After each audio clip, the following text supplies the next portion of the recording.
Pertama dan kedua pada minggu ini adalah Pendeta Nyoman Widiantara, pembina dan konselor pernikahan dari Surabaya. Dimohon jemaat mendukungnya dalam doa. Atas pelayanan yang diberikan Majelis Jemaat DKI Blora mengucapkan terima kasih.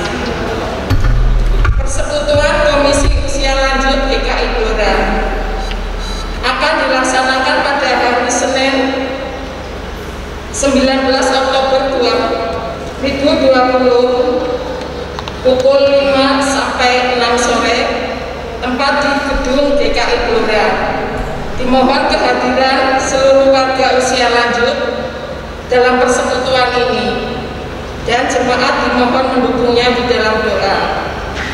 Pembinaan pasutri online pernikahan Oke Bat akan dilaksanakan pada hari Rabu dan Sabtu tanggal 21 dan 24 Oktober 2020 pukul 6 sore.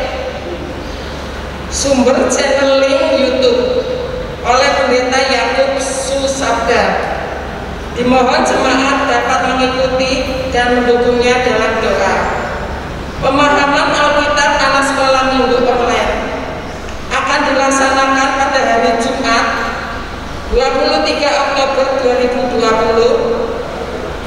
pukul 4 sore sampai selesai, yang akan diikuti oleh kelas 4 sampai dengan pranem. Dimohon jemaat mendukungnya di dalam doa. Olahraga dan senam warga usia lanjut akan dilaksanakan pada hari Sabtu 24 Oktober 2020 berkumpul jam 5 pagi dan akan dimulai setengah 6 pagi. Tempat gedung serbaguna DKI Blora. Dimohon seluruh usia lanjut dapat mengikuti kegiatan ini. Warta Kebaktian Umum DKI Blora. Bagi jemaat lansia DKI Blora yang merindukan berbakti dan dalam kondisi sehat dan tidak ada penyakit penyerta, dapat mengikuti kebaktian minggu di DKI Blora dan disarankan untuk mengikuti di kebaktian umum kedua atau sore mulai tanggal 1 November 2020. Persembahan diberikan sebelum kebaktian dimulai. Kotak persembahan diletakkan di depan pintu gedung gereja. Jemaat dapat menyiapkan persembahan dari rumah dan langsung dimasukkan ke kotak persembahan saat datang ke gereja. Pengurus komisi dalam persidangan Majelis DKI tanggal 16 Oktober 2020 diputuskan pengurus komisi literatur dan pengurus perayaan sebagai berikut. 1. Pengurus komisi literatur sampai dengan Juni 2021 Bendahara Ibu Lis Emawati. Pengurus perayaan periode sampai dengan akhir Juni 2022 Koordinator Umum Perayaan Ibu Juliani. Demikian pokok warta minggu ini. Warta selengkapnya dapat dibaca dalam warta jemaat yang disediakan di pintu gedung gereja setelah kebaktian ini selesai. Bapak, Ibu, Saudara, marilah kita lanjutkan ibadah ini dengan memasuki saat ini.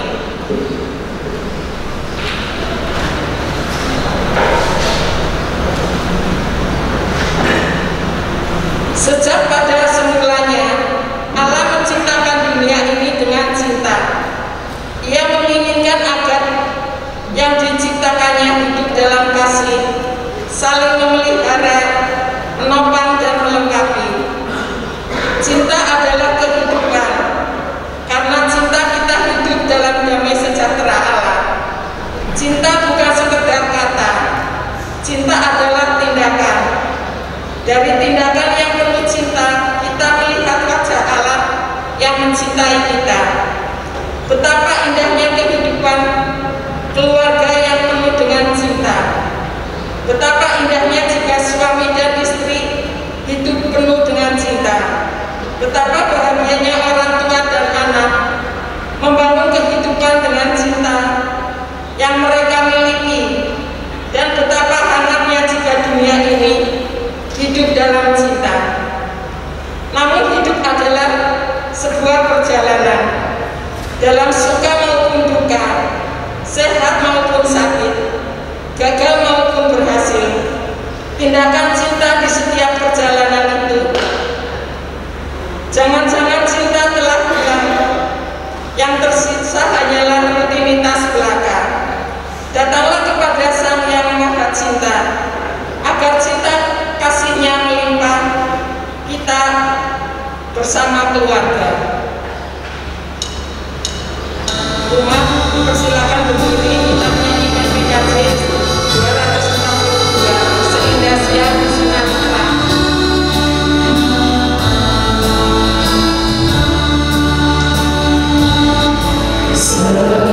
Tuhan seindah terbang dengan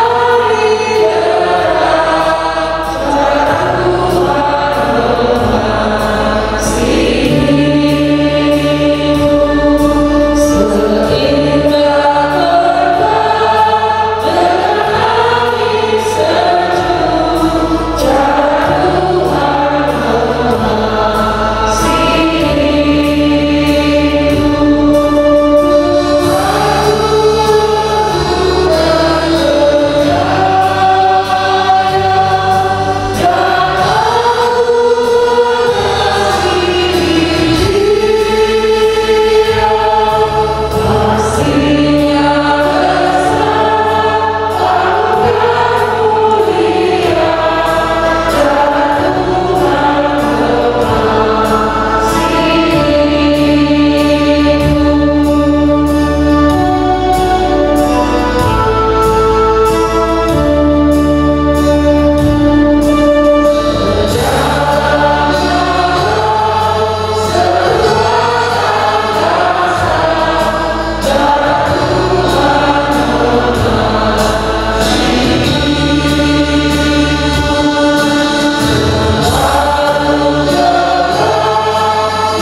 sejuk,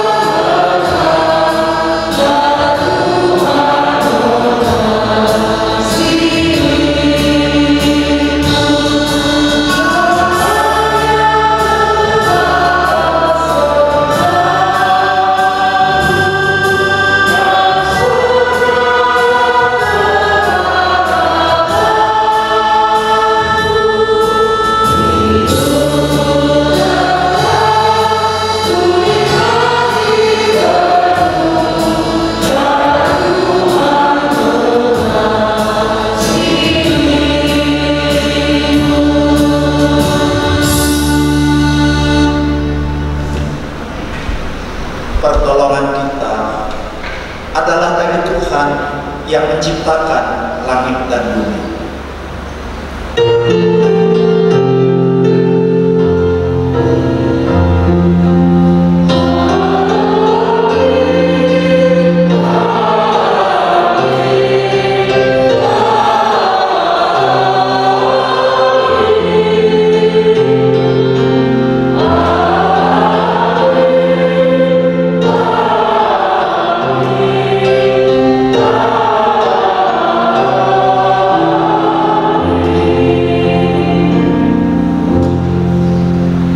Kiranya Allah Bapa melimpahkan kasih-Nya kepada saudara-saudara sekalian. Ini yang salah. Dipersilakan.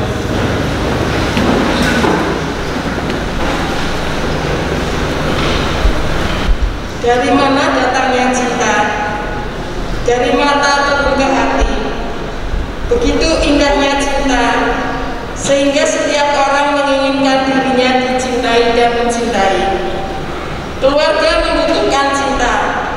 Ketika pernikahan mulanya dibangun, cinta mewarnainya. Namun, dalam perjalanan hidup kita hadapi di manakah cinta itu? Seringkali perselisihan, kebekuan, hambarnya kehidupan justru yang akan kita temukan. Kita terasa menjadi letih menjalani kehidupan ini. Betapa mudahnya kita menyakiti, betapa rentannya kita menjatuhkan mereka yang seharusnya kita cintai.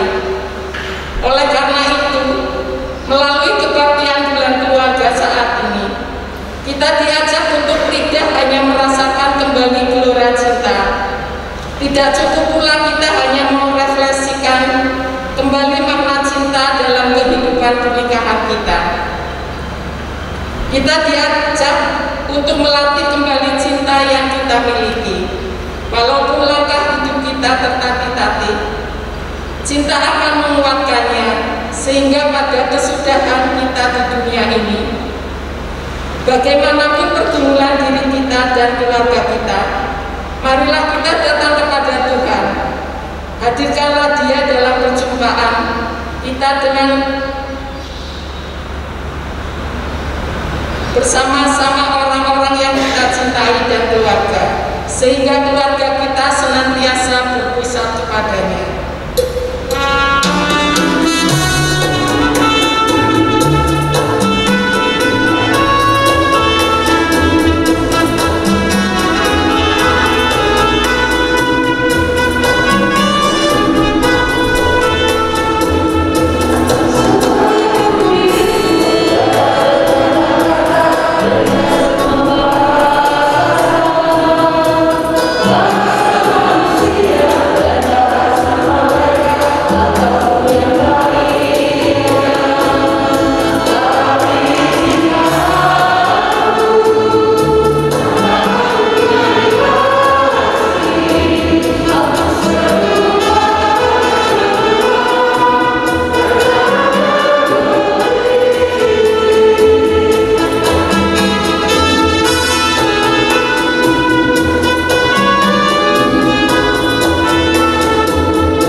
Jemaat yang disayang oleh Tuhan,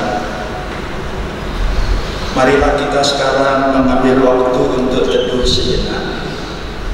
Coba kita melihat kepada diri kita sendiri. Jangan-jangan di dalam satu lintasan waktu kita melakukan kesalahan, mungkin kesalahan yang tidak kita sadari, bahkan itu berulang-ulang kita lakukan kepada anggota keluarga kita. Mungkin kita tidak sampai melakukan tindakan kekerasan, tapi siapa tahu kita hanya mengabaikannya, hanya mendiamkannya saja. Oleh sebab itu, jangan sampai sekarang tatkala kita beribadah ada sekat yang memisahkan kita dengan Tuhan. Oleh sebab itu, mari kita selesaikan terlebih dahulu. Kita tundukkan kepala, kita teduh di hadapan Tuhan. Biarlah jemaat mengambil waktu untuk berdoa.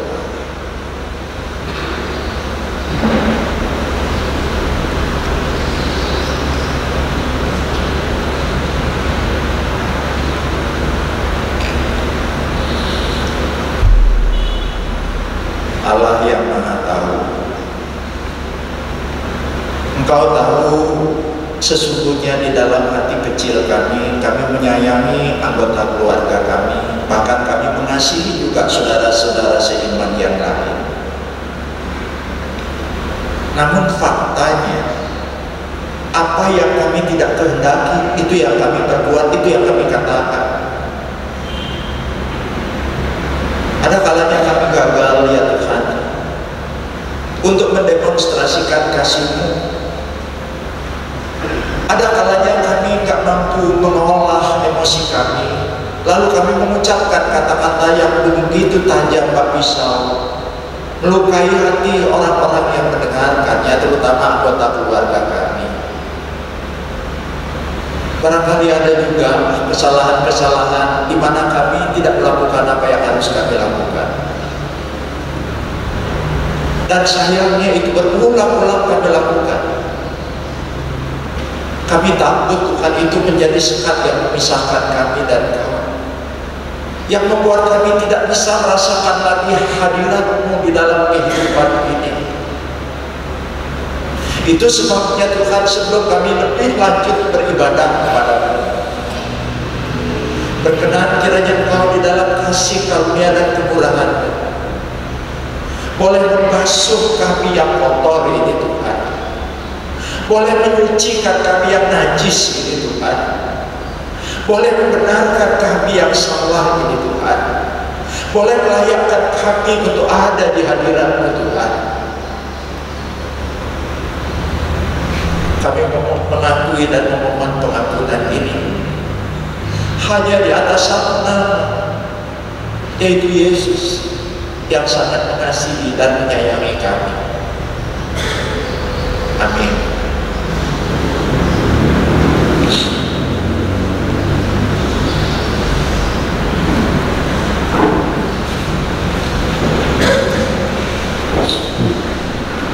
Dengarkanlah berita anugerah. Karena jikalau kamu mengampuni kesalahan orang, Bapa-Mu yang di sorga akan mengampuni kamu juga.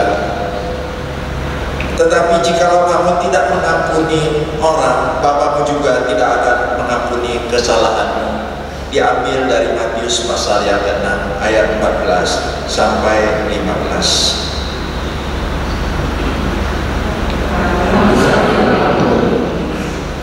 Salam kami.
Sebentar lagi kita akan mendengarkan sapaan sabda dari Tuhan.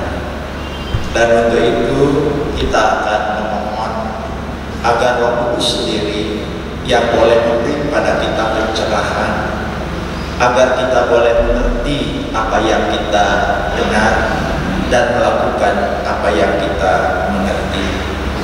Mari kita akan tundukkan kepala, kita akan berdoa.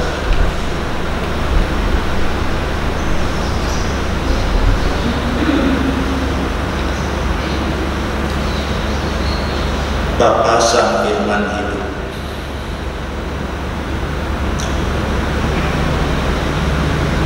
betapa rindunya kami untuk boleh mendapatkan sapaan sabda-Mu.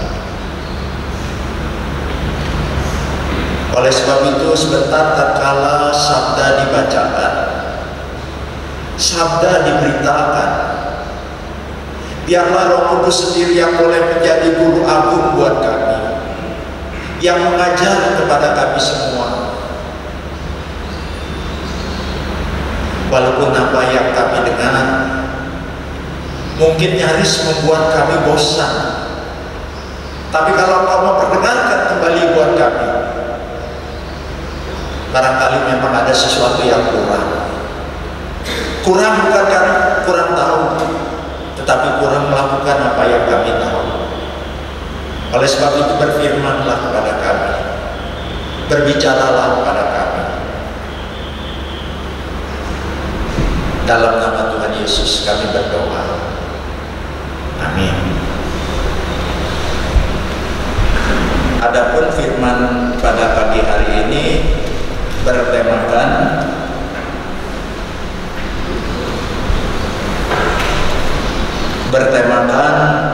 keep the fire on.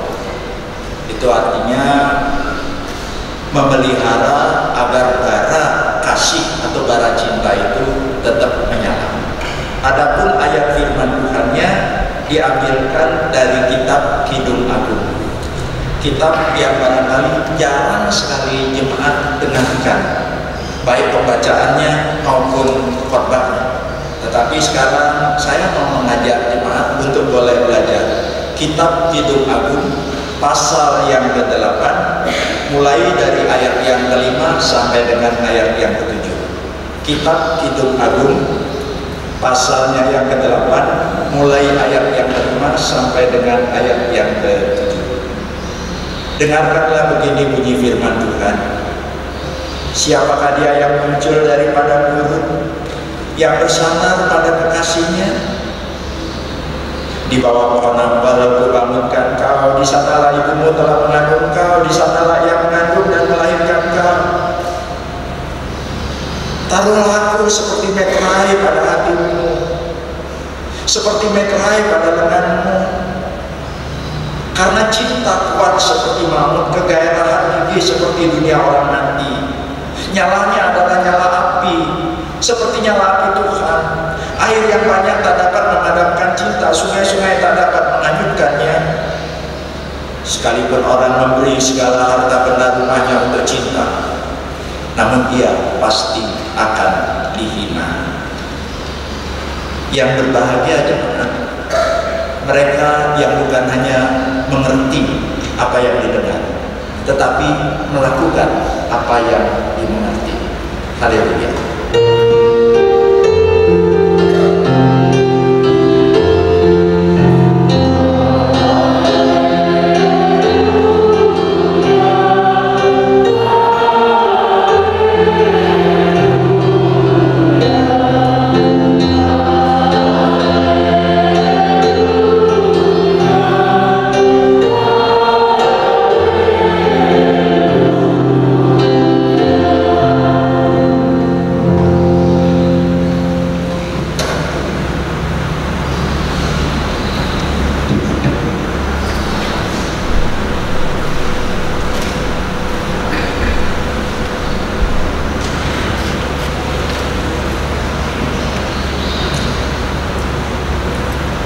Jemaat, apa bedanya sebelum dan setelah menikah?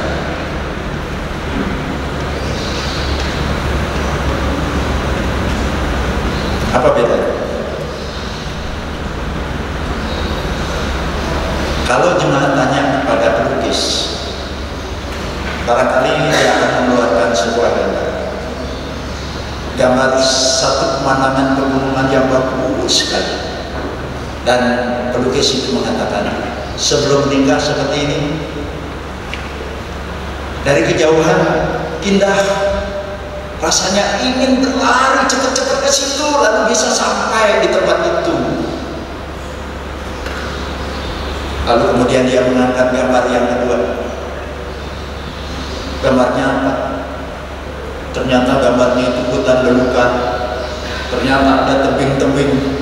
Ada gambar di situ, ada ular, ada binatang buas begitu. Terus dia mengatakan, setelah menikah seperti ini, apakah pemandangan yang dilihat dari jauh itu hilang? Tidak terlihat.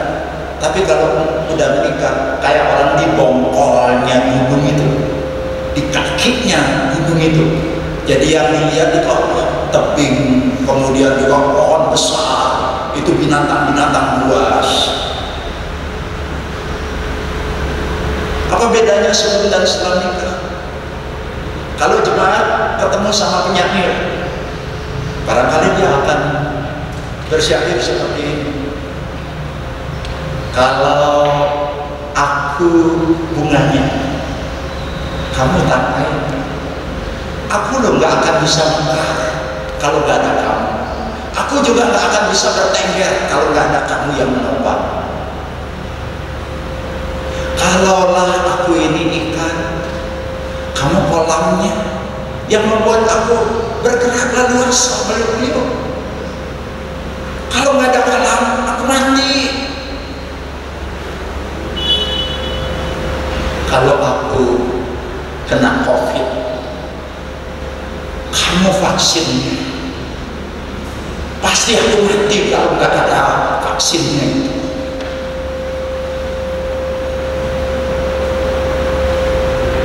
Itu sebelum menikah. Tapi jemaat mau dengar nggak syair setelah menikah? Begini bunyinya. Kalau aku ini kembang bunga, kamu ulet yang menggerobot. Kalau aku ini ikan, kamu penggorengannya yang membuat aku menggelepar-gelepar.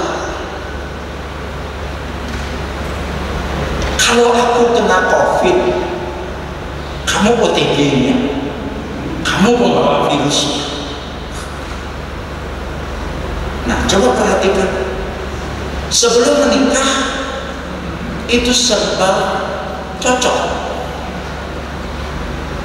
So sweet. Cintanya itu menggebu-gebu. Tapi setelah menikah, kenapa berubah? Dari serba cocok jadi serba cocok. Kalau cinta yang sebelumnya menggebu-gebu, sekarang itu mendebu, terbang entah kemana.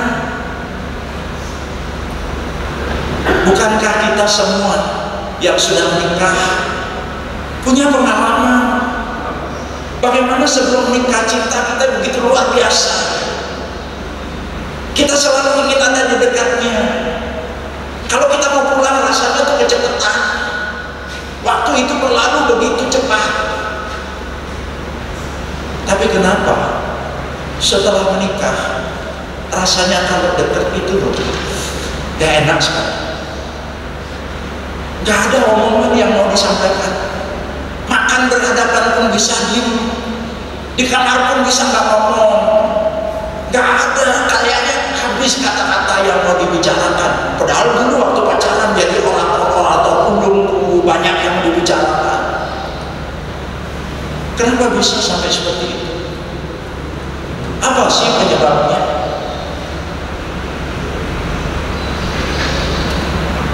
Tentu banyak faktor yang menjadi penyebab jemaat. Kita lihat sekarang ada beberapa. Yang pertama ini dulu. Kenapa bara cinta itu redup? Kenapa cinta itu bisa redup bahkan sampai padam? Khususnya dalam kehidupan suami istri, bahkan juga antar anggota keluarga. Kenapa bisa redup? Salah satu penyebabnya itu adalah konflik. Apa itu konflik? Gimana sudah tahu? Nah, kalau konfliknya itu kecil, kalau dilihat konfliknya itu yang warnanya abu-abu, itu 25%. Maka cintanya itu masih ada 75%. Tapi kalau misalnya konfliknya itu sekarang besar, malah konfliknya sekarang jadi 75%, maka cintanya itu masih tersisa 25%. Tapi kalau konfliknya 100%, cintanya 0%. Jadi yang membuat cinta itu redup, salah satunya itu apa? Karena konflik di tengah kehidupan berkeluarga. Apa saja konflik? Urusan makan konflik, urusan tidur konflik, urusan anak konflik, urusan uang konflik, urusan hubungan suami istri konflik, urusan pelayanan konflik, urusan berteman konflik, urusan ipar konflik, urusan mertua konflik. Semua berkonflik. Bayangkan kalau tiap hari konflik, maka cinta yang tadinya penuh di tangki itu kosong, semakin kosong. Ini penyebab yang pertama, jemaat. Penyebab yang kedua, tidak di-maintain, tidak dirawat, tidak dipelihara. Jemaat, kalau beli rumah baru, nggak usah diapa-apakan, biarkan saja 1 tahun, apalagi 2 tahun, apalagi 3 tahun, lalu buka tuh pintunya. Jemaat, nggak usah pasang bom agar rumah itu rusak. Tidak usah dihancurkan rumah itu, cukup didiamkan saja, nggak usah dirawat, nggak usah dipelihara, maka rumah itu akan rusak.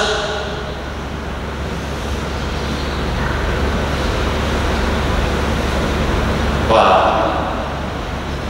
bapak-bapak bisa lihat motor ini. Ini motor tahun 70-an, 70 sekian. Berarti 50 tahun yang lalu ya.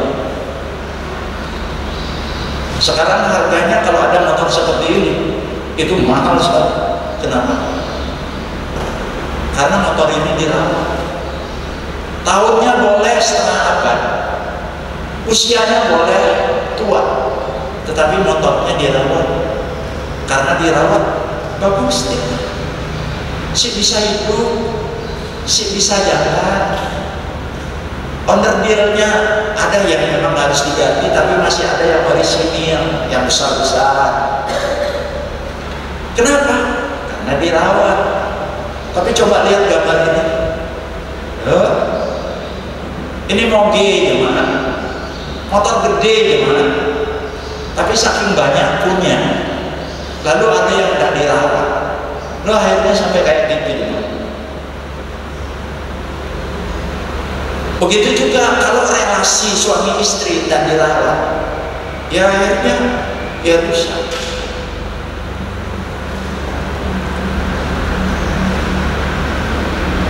Nah, ini yang ketiga, gimana? Apa yang menjadi penyebab kok cinta itu mudah? Stoknya habis.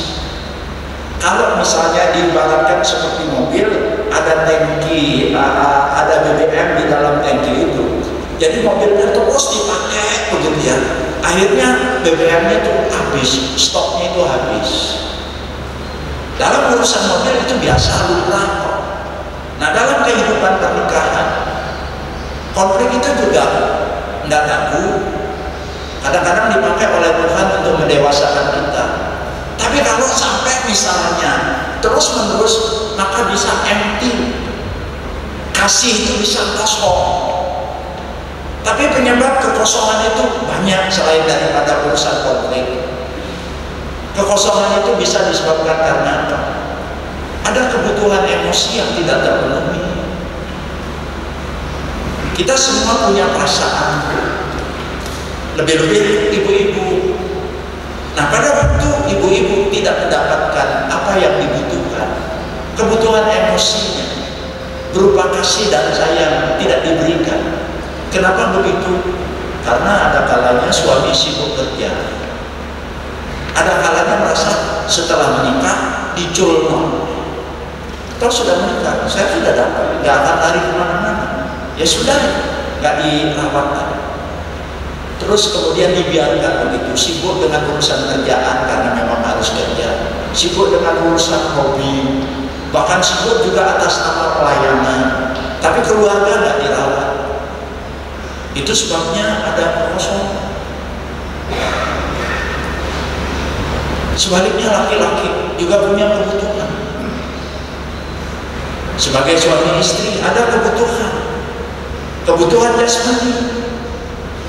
Tapi pada waktu istri tidak memenuhi dengan berbagai alasan, entah sibuk apa saja, lelah dan lain sebagainya, maka dia juga akan ada kekosongan.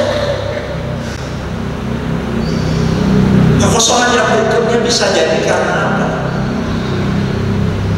Usia pernikahan sudah beranjak sampai 1/4 abad. Lalu anak-anak sudah tidak ada lagi yang di rumah. Tadinya ada anak-anak, walaupun misalnya pasangan hidup tidak memenuhi kebutuhan, tapi masih ada anak-anak sebagai penggantinya. Tapi pada waktu anak udah kuliah, apalagi kuliahnya misalnya ke Semarang, ke Jogja, ke Surabaya, ada yang di luar negeri. Itu ada sesuatu yang kosong.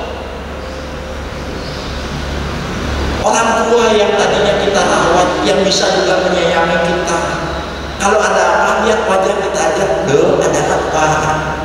Dan jangan bohong, ibu tahu kok.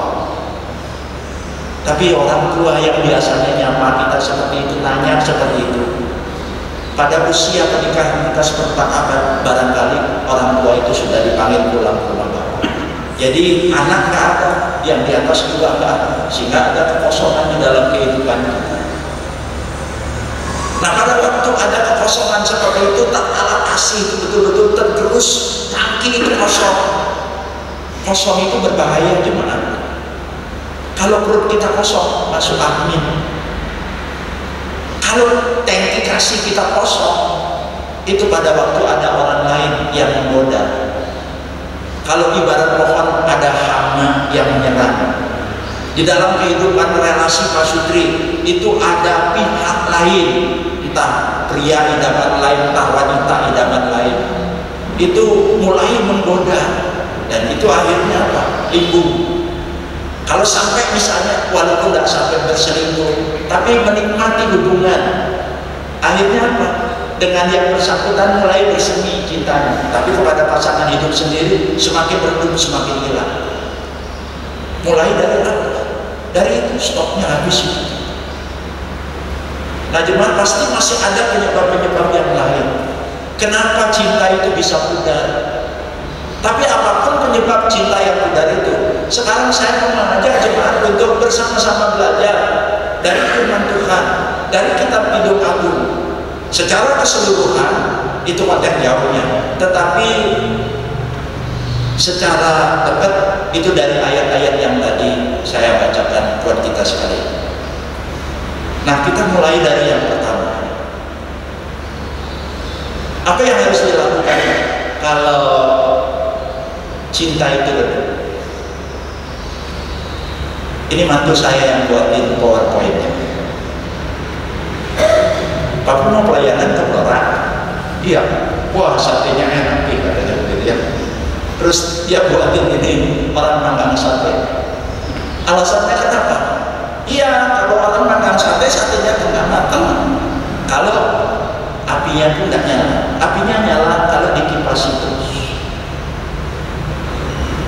Kalau dikipasi, nah, apinya nyala.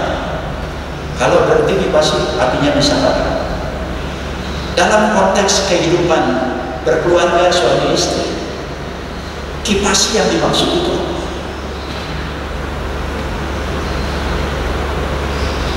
secara cepatnya.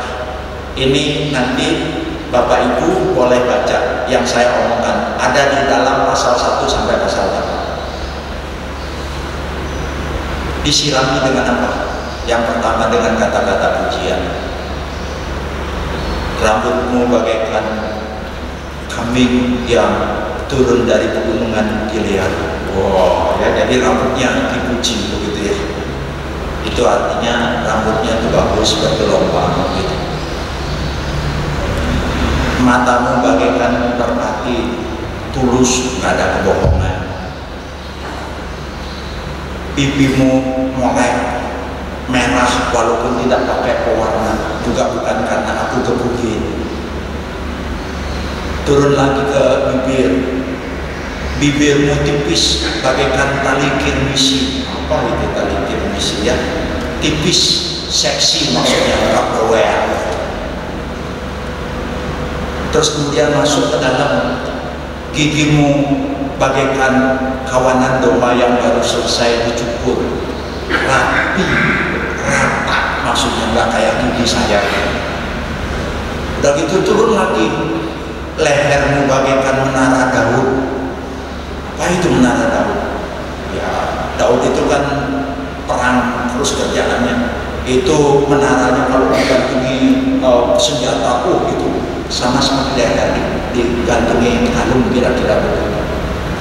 Tapi tidak berhenti sampai di situ, turun lagi. Ini bukan saya yang ngomong, Alkitab 2 kali, nanti saudara cari. Bagaikan 2 anak rusa, buah dadamu. Udah gitu turun lagi.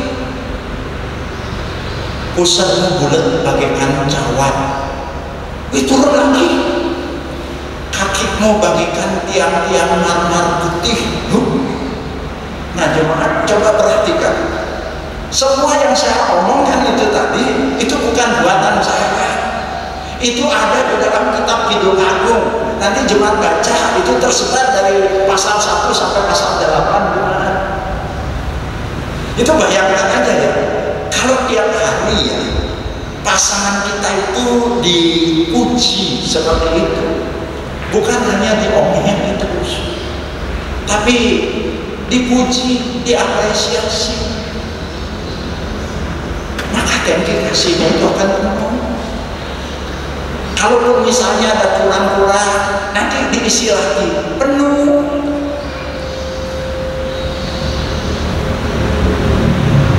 Istri saya bilang begini, sejak 10 tahun yang lalu, Papa sekarang minum air aja jadi daging.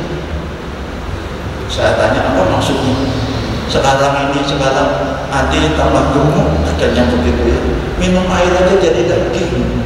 Ya memang harus diakui, bertambahnya usia, pembakaran tidak lagi sempurna. Jadi makan yang sama, makanya kan jadi tubuh itu jadi gendut kan begitu. Jadi tambah gemuk gitu ya. Tapi istri saya nggak gemuk-gemuk amat. Pada waktu dia itu stres ngomong, minum air aja jadi daging. Saya langsung bilang, enggak kok, mama seksi. Saya bilang begitu ya. Jadi ya walaupun guyonan, tapi paling tidak ini jadi menghibur lah buat dia.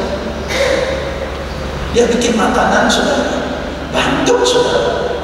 Makanan yang harusnya memang ke atas kempes ke bawah saudara. Itu enggak tahu ada apa yang salah ya saudara ya. Terus kemudian dia, ini wajahnya jelek ya, jangan tolong dilihat.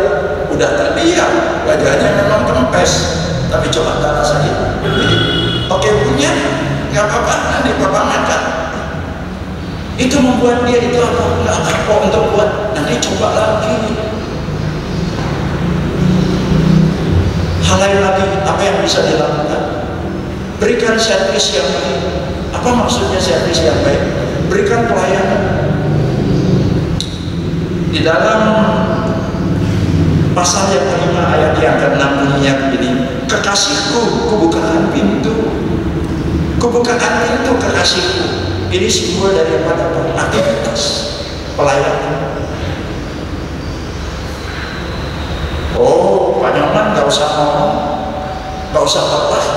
Saya sudah lakukan sebagai istri, saya pasti layani suami saya. Saya siapin makanannya, saya siapin bajunya, saya siapkan semua yang lain. Oke, terima kasih. Lanjutkan. Tapi bagaimana dengan bapak-bapak? Jangan pernah ngomong begini, saya menteri luar negeri, tugas saya cari uang. Menteri dalam negeri, istri saya. Urusan di rumah, itu bukan pekerjaan saya. Lihat, orang ini yang dibilang itu siapa tuh yang datang ya? Cek mesra. Ternyata laki-laki itu bisa. Kekasihku, bukakan pintu. Dia melayani kekasihnya. Nah, biarlah kalau kita ingin kasih kita itu tetap ada dan diharapkan bertambah. Walaupun kita laki-laki, walaupun kita suami, ayo kita lakukan bagian kita. Kita layanilah. Nggak usah yang ekstrim-ekstrim. Paling tak kalau turun dari tangga, pegangin. Kalau bawa mobil ntar pulang, ayo naikkan dulu ke mobil, tutupin pintu. Itu akan merasa luar biasa ya. Yang berikutnya lagi apa yang harus dilakukan? Berikan waktu, dengarkan. Pasal 1 ayat 7, ceritakanlah kepadaku jantung hatiku. Ini maksudnya itu apa? Orang yang sedang berkasih-kasihan ini ngomong begitu ya. Ayo kan ngomong lagi. Saya siap kok untuk mendengar.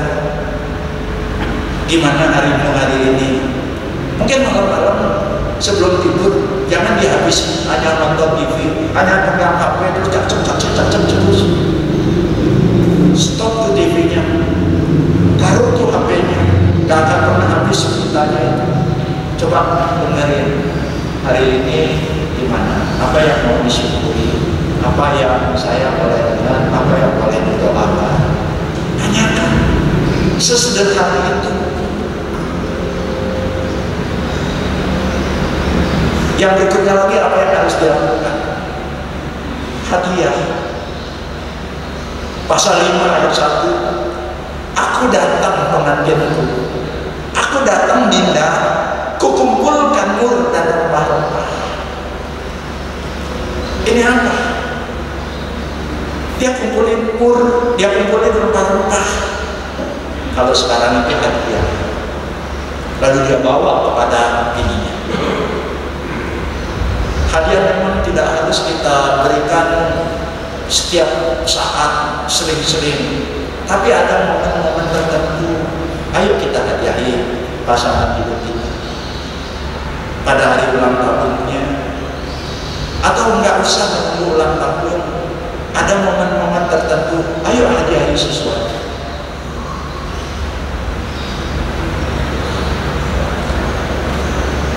Satu kali istri saya bilang kepada anak yang sulung begini, nah, anterin mami nonton film ini yuk. Film apa Mi? Nih, anak saya bilang boleh, tapi nanti mami masuk ke studio itu, Koko masuk ke studio yang ini. Lu nggak mau Mami, justru mami mau diantar. Habis filmnya itu nggak suka, Koko nggak jadi nonton. Anak yang kedua, Dek, antarin mami nonton film ini ya. Apa? Nggak mau. Saya dengar di dapur sambil nyuci piring ya, ngomong sama Mbok. Mbok itu pembantu rumah tangga yang sudah kami ajak 30 tahun lebih. Mbok, lain kali kita nonton film ini ya. Iya, tapi yang mana Mboknya punya duit, kapan mau pergi nggak tahu. Saya dulu mulai terusik. Anak ini diajak nggak mau, anak ini diajak nggak mau. Mbok juga mungkin nggak jalan.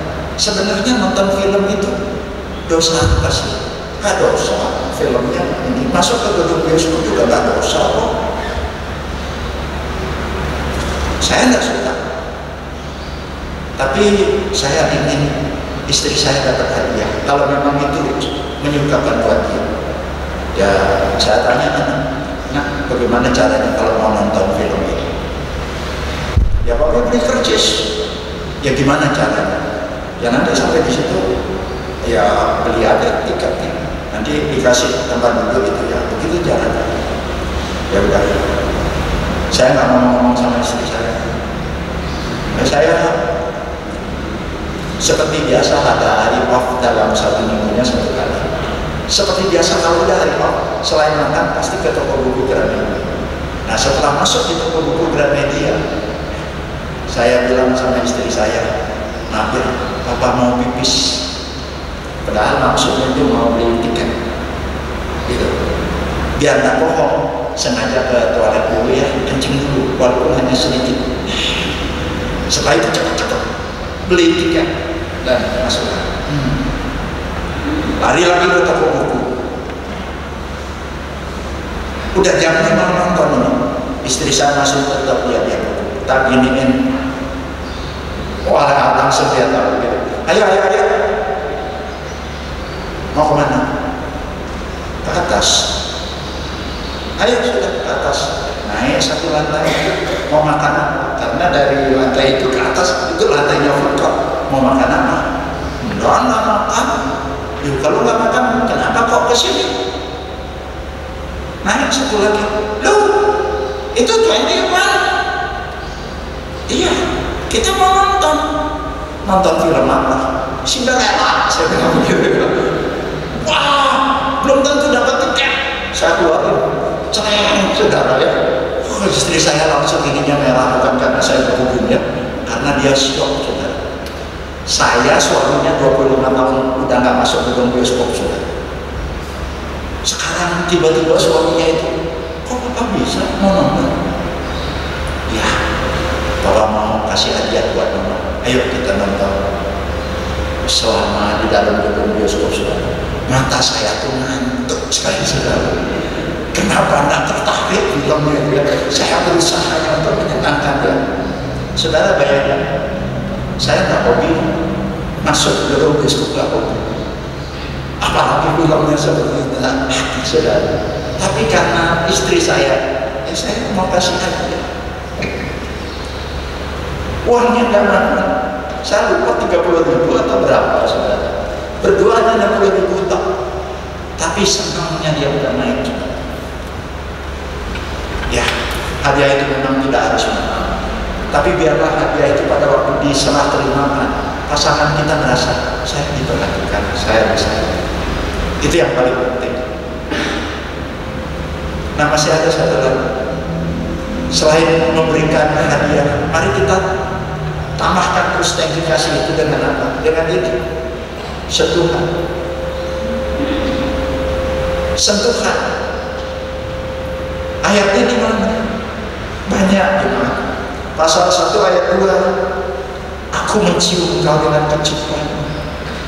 Pasal yang kedua ayat 6, tangan kirinya di bawah kepalaku, ini mempelai wanita bilang, dan tangan kanannya memeluk aku.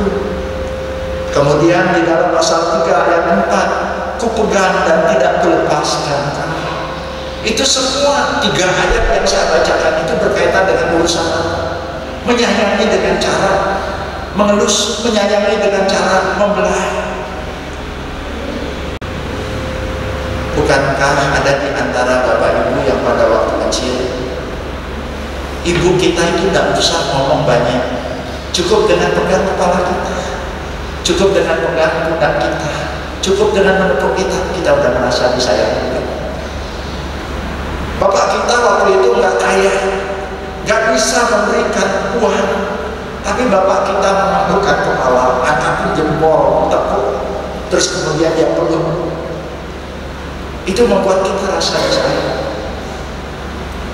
Nah, jemaat, kitab Kidung Agung mengajarkan kepada kita juga yang seperti itu. Jadi kalau kita ingin pasangan hidup kita, anggota keluarga kita, itu kasihnya bertambah-tambah di dalam kehidupan kita, maka biarlah kita kipasi dengan yang ini, yang tadi sudah didengarkan itu. Kalau saja kita setiap hari melakukan ini, walaupun tangki kasihnya mungkin ada berkurang oleh sesuatu sebab, tapi akan diisi lagi, dan tangki kasih itu tetap akan ada. Mungkin tidak full sekali, tapi tidak akan kosong banyak, dan mobil itu akan tetap bisa jalan. Kehidupan pernikahan itu masih tetap bisa bertahan, bisa maju. Ini hal pertama yang bisa kita lakukan di mana. Nah, ini hal yang kedua. Bagaimana membuat bara itu tetap menyala? Mengasihi dengan segenap hati dan segenap kekuatan. Penjelasannya saya ajak kita lihat ayat yang ke-6 bagian A. Taruhlah aku seperti metrai. Perhatikan kata metrai. Taruhlah aku seperti metrai pada hatimu. Kemudian diulang, seperti metrai pada lenganmu. Apa metrai? Cuman langsung tahu, yang kayak perangko itu yang nanti harganya naik dari 6.000 jadi 10.000. Iya, betul itu. Tapi apa maksudnya? Metra itu menandakan sahnya sesuatu. Kalau kita beli barang, misalnya beli barang ini, terus kemudian barangnya kita terima, kita udah bayar, kita diberi tanda bukti. Kalau beli rumah, beli mobil, ada kwitansinya. Nah, di situ ada stempelnya di atas meterai, ada tanda tangannya. Berarti yang kita beli, yaitu barang ini sah jadi milik kita.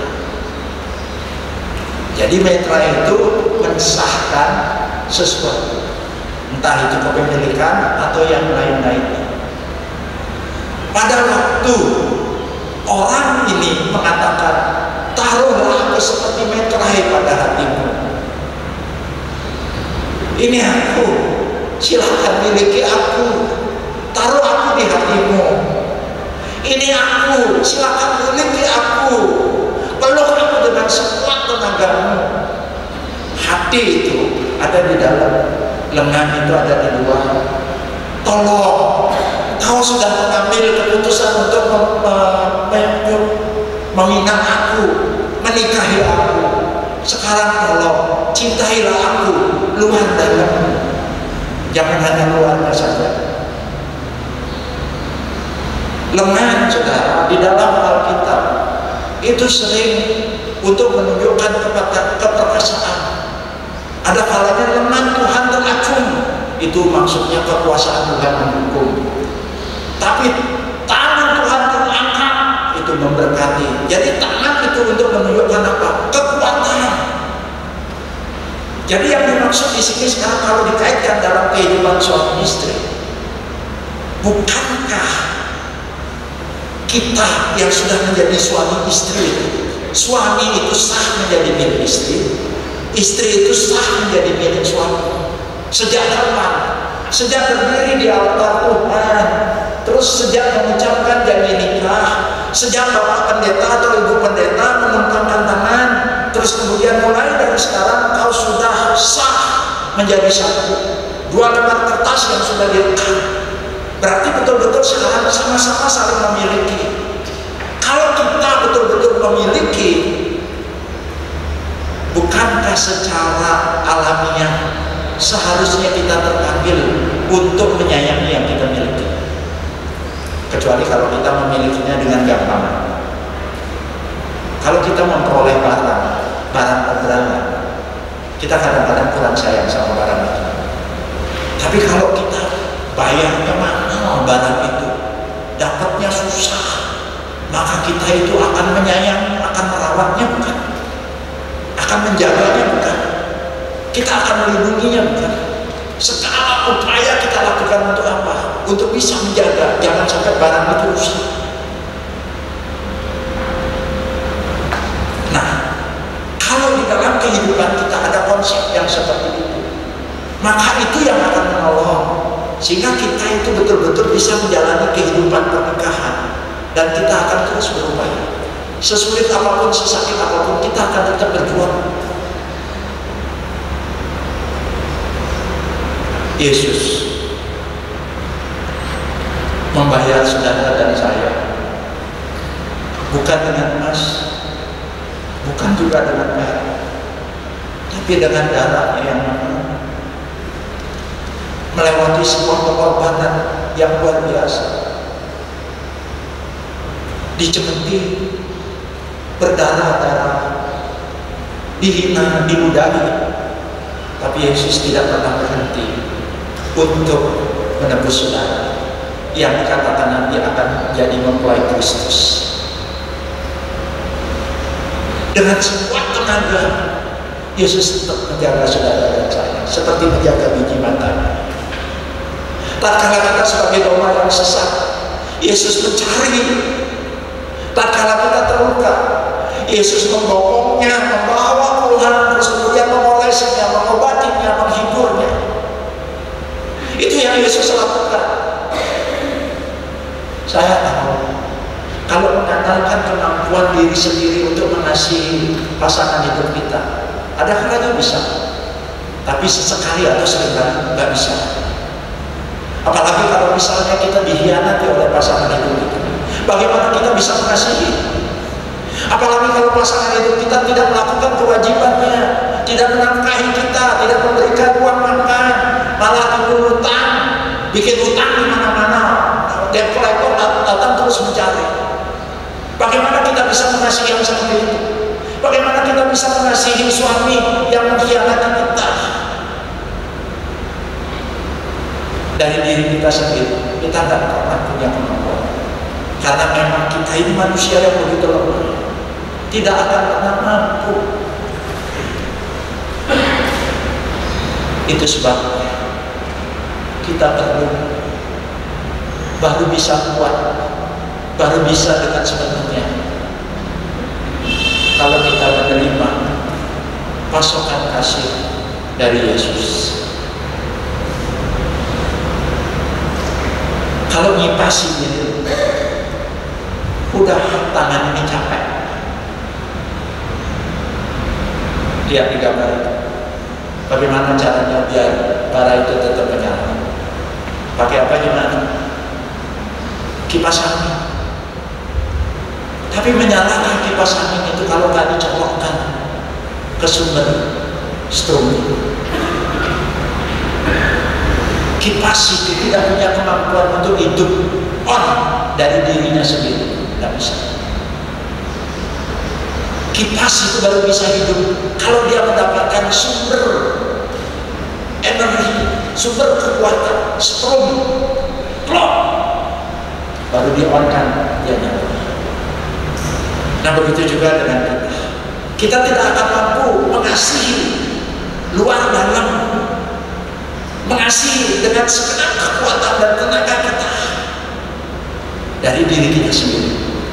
Tapi pada waktu kita mengasihi dengan pertolongan Tuhan, maka kita akan dimampukan untuk itu juga.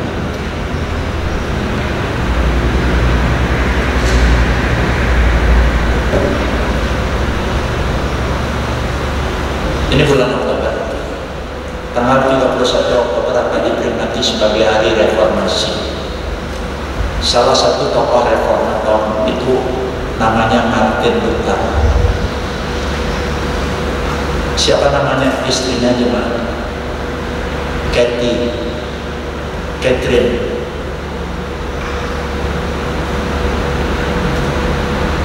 Tentang usia pernikahannya, rentang usia di antara Martin Luther sama Catherine Luther itu 15 tahun. Motif nikahnya berangkat bukan berdasarkan cinta, tapi karena Martin Luther itu pada waktu itu sedang berjuang kan untuk menyampaikan berita anugerah itu. Termasuk orang-orang di biara ada yang benar dan ada biarawati yang bertobat, tapi akhirnya dikejar-kejar juga. Lalu untuk menyelamatkan diri ditampung oleh Martin Luther, difitnah. Martin Luther itu mata keranjang dengan begitu banyak ngajarin seperti itu, gak benar tuh orangnya. Martin Luther lakukan apa? Dicari jodoh, ini semua dicari jodoh. Tinggal satu sudah. Kenapa satu? Karena elek rupanya sudah. Ya dianggap paling jelek gitu ya. Daripada terus ini pekerjaan Tuhan jadi terganggu, wis tak nikahi. Bukan berdasarkan cinta lo nikah. Hanya jangan sampai pekerjaan Tuhan itu terganggu. Setelah nikah baru tahu modalnya, baru tahu belangnya. Katie kecewa. Kenapa kecewa? Luther kutu buku. Kerjaannya baca buku, kerjaannya nulis saja begitu ya. Makan, jangan makan lagi, makan. Diantarin makan ke ruangan belajarnya, masih utuh sudah. Merasa, aku ini udah capek-capek menyayangi, membuatkan ini itu, gak dihargai. Terus dia ngomel-ngomel. Lalu Martin Luther merasa apa? Lidahnya Cathy itu lebih tajam daripada pisau. Kalau aku boleh nikah dengan seorang perempuan yang nikah dengan patung, bukan berarti sungguhan. Ya ingin menggambarkan apa? Patung itu gak bisa ngomong. Ini kecahayaan. Saudara lihat, satu cerewet, tajam melukai suaminya. Yang satu merasa disia-siakan apa saja dibuat. Motif nikahnya ini, usianya berbeda jauh, cara berpikirnya juga berbeda jauh. Tapi tidak bercerai.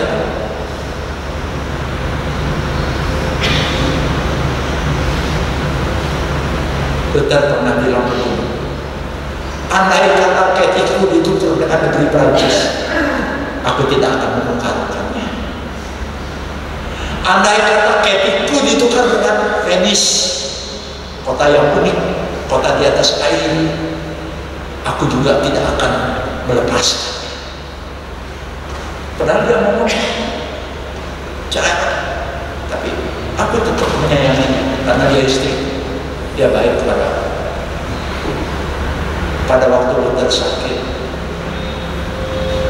Kathy ngomong, dokterku sayang, aku ingin lebih lama bersama-sama dengan kamu. Tapi kalau keberadaanmu bersama dengan aku membuat kau menderita, dan Tuhan mau menyayangi kau, pergilah, tinggal bersama Tuhan. Bukan berarti dia itu musuh, tapi dia daripada bersama tapi ini sakit sekali, aku lebih rela kau bersama-sama dengan Tuhan. Gak berapa lama sampai akhirnya Martin Luther meninggal dalam usia yang muda. Coba lihat, ada gangguan, ada kesibukan, ada, tapi kenapa bisa bertahan? Jawabannya komitmen. Ada satu tekad untuk tetap mengasihi dengan segenap kekuatan, dengan segenap tenaga.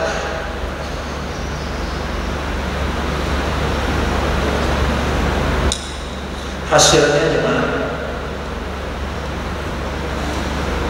Ini lihat di dalam kitab Kidul Agung tadi dikatakan apa? Yang pertama, tidak bisa ditahan karena cinta kuat seperti maut, kegarahan gigi seperti dunia orang mati. Nyalanya seperti nyala api Tuhan, seperti nyala api Tuhan. Air yang banyak tak dapat memadamkan cinta, sungai-sungai tak dapat menghanyutkannya. Apa maksudnya di sini?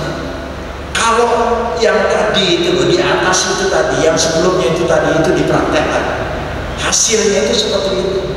Cinta itu kuat sekali. Kekuatannya itu dibandingkan dengan kalau orang meninggal. Jangan pernah melihat orang yang meninggal.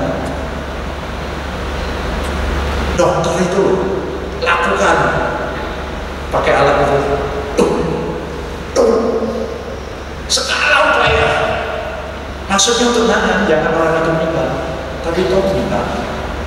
Nah, kekuatan cinta itu seperti itu, tidak bisa dihentikan, tidak bisa ditahan.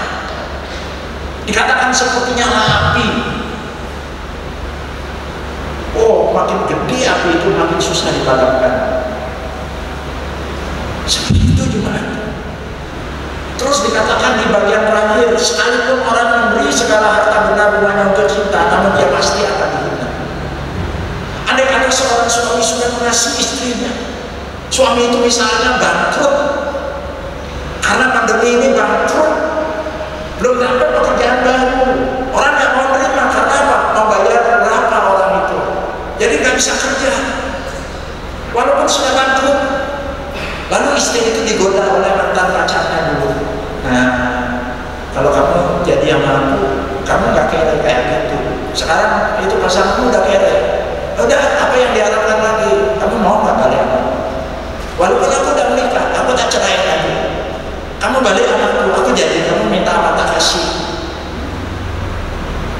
Tapi jawaban perempuan itu apa? No, thanks.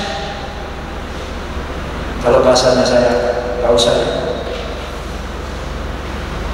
Aku nggak butuh suami seperti suamiku. Itu hanya satu dan hanya satu. Dan aku tidak akan pernah meninggalkan. Jemaat yang saya katakan. Jemaat, cinta pada pasangan hidup kita, pada anggota keluarga kita, tidak hidup, tetap menyala, walaupun penyalahan mungkin tidak besar-besar sekali.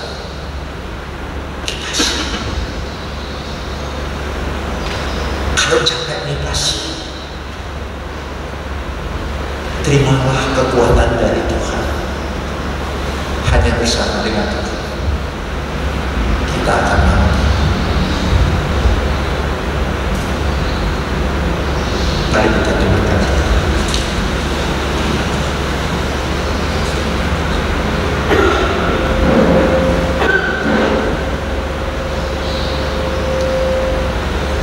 sabda-Mu sudah kami dengarkan ya Tuhan. Tidak berat-berat, sangat sederhana.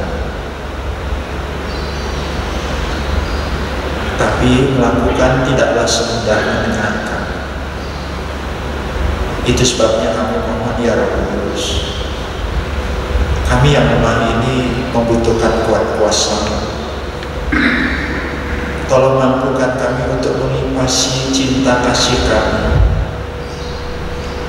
Tolong mampukan kami untuk terus memelihara relasi dengan Kristus, sehingga kami terus mendapatkan kekuatan dan support yang penuh untuk bisa memelihara bara cinta itu tetap menyala. Kehidupan pernikahan kami terus bertumbuh. Relasi antar anggota keluarga kami walaupun ada masalah, tetapi kami tetap bisa saling mengasihi, menyayangi, dan menerima satu dengan yang lainnya. Dalam nama Tuhan Yesus. Amin.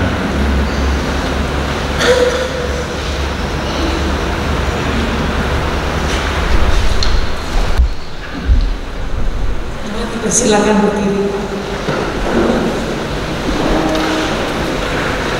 Bersama umat Tuhan di sepanjang abad dan tempat, marilah kita memperbarui iman percaya kita dengan mengucapkan pengakuan iman rasuli demikian. Aku percaya kepada Allah, Bapa yang Maha Kuasa, Khalik langit dan bumi, dan kepada Yesus Kristus, Anaknya yang tunggal Tuhan kita, yang dikandung dari Roh Kudus, lahir dari anak Maria, yang menderita sengsara di bawah pemerintahan Pontius Pilatus, disalibkan, mati dan dikuburkan, turun ke dalam kerajaan maut,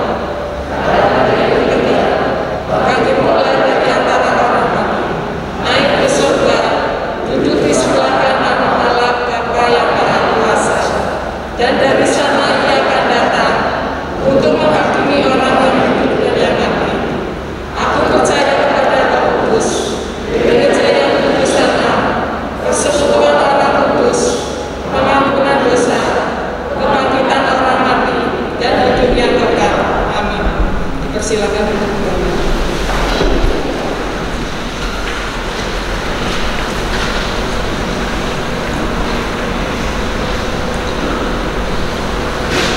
Mari jemaat kita satukan hati, kita akan berdoa.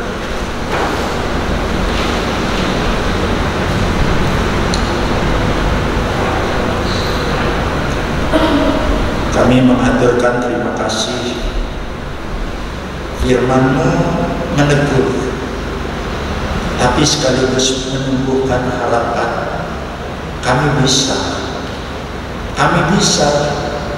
bukan karena kami mampu, tapi karena kami bisa dimampukan oleh Tuhan, dan kami diberi kekuatan oleh Tuhan yang adalah kasih. Ya Tuhan, setelah mendengarkan firman ini, bahagia dan tanggung jawab kami adalah menyemai agar firman ini menjadi benih yang tidak mati, tapi menjadi benih yang bertumbuh. Dan untuk itu, tolonglah kami menyemainya. Ya Tuhan, tolong juga bantu keluarga besar kami, yaitu gereja, tempat di mana kami boleh menjadi salah satu anggota tubuh Kristus, menjadi rumah yang besar, di mana kami belajar untuk saling mengasihi satu dengan yang lainnya, untuk bisa saling mengampuni satu dengan yang lainnya, untuk kami bisa memaklumi, untuk kami bisa menerima, untuk kami juga bisa di dalam kasih mengkoreksi walaupun ada harganya yang harus dibayar. Dan pakailah seluruh kegiatan yang ada di dalam gereja ini, apapun bentuknya ya Tuhan, di segmen usia apa saja Tuhan, mau itu di remaja, mau itu misalnya di kaum wanita, kaum bapak, lewat semua itu menjadi alat dalam tangan Tuhan untuk boleh terus memacu kami, untuk kami bisa menjadi orang yang bertumbuh sesuai dengan karunia dari Tuhan. Ya Tuhan, di era yang seperti ini, banyak di antara kami yang mengalami kesulitan-kesulitan. Yang pertama, ketakutan. Kenapa? Karena kesehatan kami terancam. Kami takut kena COVID. Itu sebabnya kami mohon ya Tuhan, tolong tambahkan kepada kami kekuatan ekstra, sehingga jangan sampai kami terpapar COVID ya Tuhan. Ya Tuhan, ada di antara kami yang secara tubuh sampai saat ini sehat, tapi yang tidak sehat adalah keuangan kami, secara langsung atau tidak langsung. Bahkan ada barangkali di antara kami, saudara seiman kami, yang kena PHK. Padahal di rumah ada begitu banyak mulut yang menanti untuk disuapi, dan belum menemukan cara. Tolonglah bantu Bapak, bukakan peluang, tunjukkan apa yang bisa dilakukan buat kami Bapak, yang terdampak secara tidak langsung. Omset menurun, sebisa-bisanya tolong kami jangan sampai mem-PHK karyawan ya Tuhan. Walaupun mungkin kami sudah tidak beroleh untung, mungkin rugi, tapi biarlah keuntungan-keuntungan di masa yang lalu kami boleh keluarkan, untuk kami boleh bagikan sebagai pernyataan kasih Tuhan kepada orang-orang yang ada di sekeliling kami. Ya Tuhan, kadang-kadang kesulitan ini membuat kami tertekan, stres. Itu membuat kami mudah marah. Yang biasanya kami tidak perlu marah, tapi sekarang marah dengan orang-orang di rumah. Tuhan sekarang tolong bantu, jangan kami sampai mengorbankan ya Tuhan anggota keluarga kami. Jangan sampai kami melukai, karena sembuhnya nanti lama Tuhan. Tuhan, kami juga mau berdoa buat pemerintah. Tidak ada pemerintah di dunia yang sanggup Tuhan untuk menghadapi hal ini. Tapi tambahkanlah kemampuan buat Bapak Jokowi dan juga para menteri, juga para pemerintah daerah, untuk boleh ya Tuhan bersatu hati, terus mengupayakan yang terbaik. Sekarang ada orang-orang yang memancing di air yang keruh ya Tuhan, atas nama rakyat, lalu terus melakukan tindakan-tindakan yang bisa berakibat buruk. Tolong Tuhan berikan takut akan Kau Tuhan, jangan sampai melakukan sesuatu yang tidak benar Tuhan. Kalaupun niatnya benar, tapi kalau sampai merusak tidak cocok dengan keadaan Tuhan. Tuhan, selanjutnya kami juga mau berdoa. Berapa banyak pun kehidupan yang masih Tuhan izinkan kami untuk lewati, kami mau melewatinya dengan pegangan tangan Tuhan, karena dari diri kami sendiri gak sanggup kami melakukan. Oleh sebab itu tolong Tuhan kami, tolong pegang tangan kami. Kami haturkan doa ini Tuhan hanya di atas sebuah nama, yaitu Yesus yang mengajarkan kepada kami berdoa.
kita.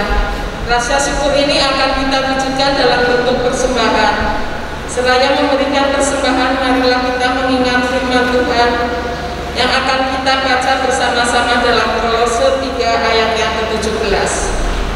Dan segala sesuatu yang kamu lakukan dengan perkataan atau perbuatan, lakukanlah semuanya itu di dalam nama Tuhan Yesus, sambil mengucapkan syukur oleh Dia kepada Allah Bapa kita.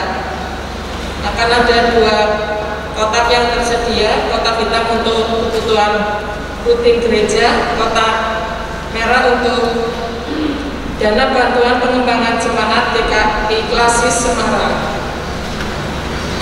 Pada saat ini kita diberi kesempatan untuk menyatakan ucapan syukur dengan maju ke depan secara tertib dan rapi dalam physical distancing untuk memberikan persembahan dimulai dari barisan paling depan atau terdekat dengan kotak dan menjaga jarak satu dengan yang lain. Dipersilakan.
Silakan berdiri.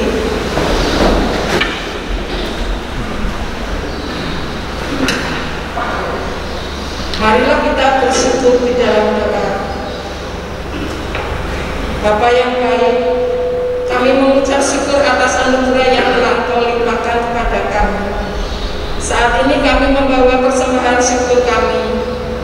Terimalah ya Bapa. Kami mohon ajari kami untuk senantiasa melakukan yang baik dan menjauhi yang jahat. Di dalam nama Tuhan Yesus kami berdoa dan mengucap syukur. Amin. Persilakan. Terima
adalah saksi Kristus.